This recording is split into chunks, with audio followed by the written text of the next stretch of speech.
आपके विद्यार्थियों का मेरे YouTube चैनल इसी क्लासेस में स्वागत है। जिन विद्यार्थियों ने अभी तक चैनल को सब्सक्राइब किया है उनसे अनुरोध है कि चैनल को सब्सक्राइब करें, जिससे आने वाली वीडियो की लिंक आपको प्राप्त होती है। पांचवा प्रश्न, शोभो की माँ की आयु शोभो की आयु की 6 गुनी है। 5 वर्ष बाद शोभो की आयु माँ की वर्तमान आयु की 1/3 हो जाएगी। उनकी वर्तमान आयु ज्ञात कीजिए। दोनों की आयु ज्ञात करनी है। तो ऐसे केस में हम मान लेते हैं, माना शोभो की वर्तमान आयु x वर्ष, शोभो अभी वर्तमान में x वर्ष की है और उसकी माँ शोभो की आयु की 6 गुनी है, अर्थात x की 6 गुनी 6x वर्ष की हो जाएंगी शोभो की माँ। ठीक है, ये ध्यान रखो। अब 5 वर्ष, अब इसमें 5 वर्ष बाद दोनों की आयु निकाल लीजिए।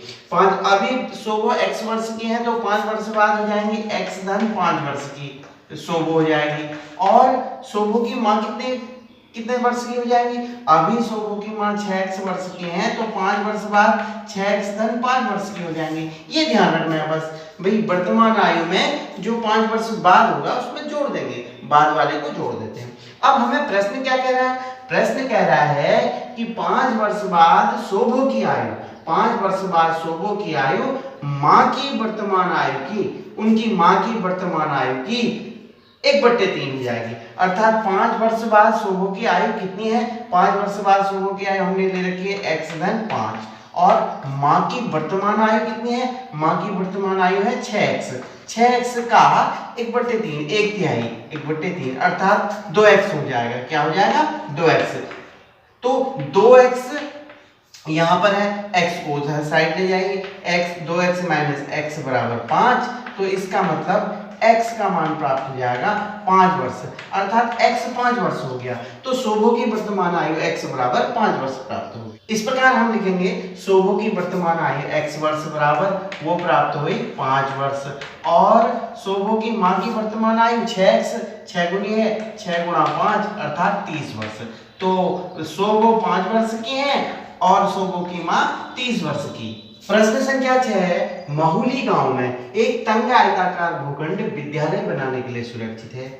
यदि लंबाई और चौड़ाई में 11:4 का अनुपात है, गांव पंचायत को भूखंड में बाढ़ लगाने के लिए 100 रुपए प्रति मीटर की दर से 75,000 रुपए व्यय करने होंगे। तो भूखंड की माप बताइए।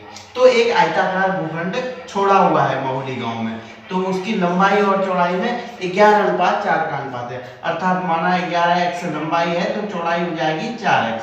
तो हम यहाँ पर मान लेते हैं, माना भूखंड की लंबाई बराबर है 11x मीटर और चौड़ाई बराबर 4x मीटर। यहाँ ध्यान दीजिए। अब उसके चारों ओर, इस खेत के चारों ओर क्या करना है? तार लगाना है। चारों ओर तार लगाने का मतलब एक बार में कितना लगेगा? कितना होगा? एक बार में एक परिमाप के बराबर। परिमाप मतलब 2 लंबाई और 2 चौड़ाई।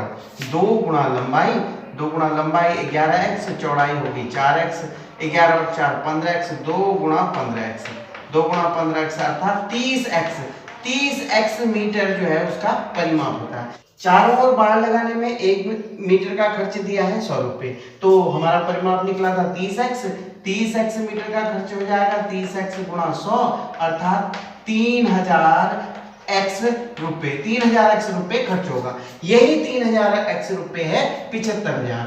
3000x बराबर 75,000। तो x का मान निकालेंगे, x बराबर 75,000 बटे 3000, 25 दिया 75, तो ये प्राप्त हो जाएगा 25। x का मान प्राप्त हुआ 25। तो हम निकालेंगे खेत की लंबाई।